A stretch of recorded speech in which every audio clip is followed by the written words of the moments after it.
रेत और पत्थर। एक गांव था जिसका नाम रामपुर था। उस गांव में दो दोस्त रहते थे, जिसमें एक दोस्त का नाम मिलन और दूसरे दोस्त का नाम ऋषभ था।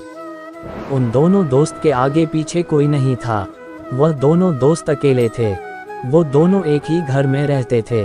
वह दोनों कुछ ना कुछ काम करके पैसा लाकर अपना गुजारा करते थे। तब वह एक दिन उन्होंने सोचा कि हम काम तो कर ही रहे हैं, पर अब हमें ये देश और दुनिया कैसी है ये देखनी चाहिए।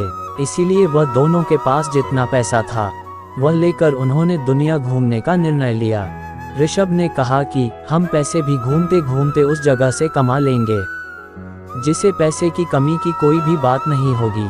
उसे हम बहुत ही अच्छे से घूम सकेंगे और इस तरह दुनिया भी घूम लेंगे। वह एक दिन घूमते घूमते रण में पहुंचे। उनमें से ऋषभ पानी की बोतल से पानी पीने लगा। मिलन पानी की बोतल में से ऋषभ को पीने से रोकने लगा। उसने ऋषभ को कहा कि सावधानी से पानी पीना और बहुत ज्यादा पानी मत पीना। ये सुनने के बावजूद भी ऋषभ ने पानी की बोतल को खाली कर दिया।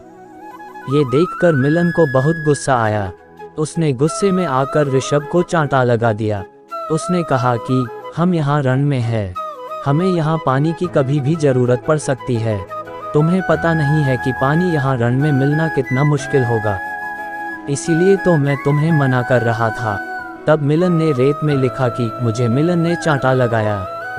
ऐसा लिखने के बाद दोनों दोस्त आगे बढ़ने लगे। वहाँ उन्होंने दूर एक पानी का तालाब देखा। दोनों ये देखकर बहुत खुश हो गए। उन्होंने पहले अपनी बोतल भरी। बोतल भरने के बाद दोनों तालाब में नहाने लगे। वही ऋषभ तालाब में अचानक से डूबने लगा। तब मिलन ने उसकी जान बचाई। उसकी जान बचाने के लिए ऋषभ ने मिलन को धन्यवाद दिया। मिलन ने भी उसको चांटा लगाने के लिए ऋषभ से माफ़ी मांगी। वह दोनों फिर से अच्छे से बात करने लगे।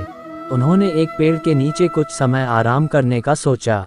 वहाँ कुछ समय आराम करने के बाद जब मिलन ने जाने को कहा तब ऋषभ ने वहाँ एक पत्थर पर लिखा कि मिलन ने मेरी जान बचाई। ये देख मिलन ने आश्चर्य से पूछा कि यह तुम क्या कर रहे हो? पहले तुमने रेत पे लिखा और फिर पत्थर पे लिखा। उसने कहा कि जब तुमने मुझे चांटा मारा वह याद रखने जैसी कोई चीज़ नहीं थी, क्योंकि दोस्तों के बीच ऐसा चलता है, इसलिए मैंने उसे रेत पर लिखा जिससे वह पवन आने पर मिट जाए।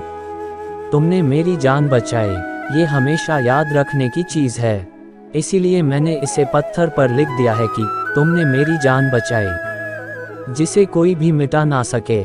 नैतिक सीख। एक सच्चा मित्र हमेशा अपने मित्र के साथ बिताई हुई अच्छी चीज़ों को याद रखता है बजाय बुरी चीज़ों के।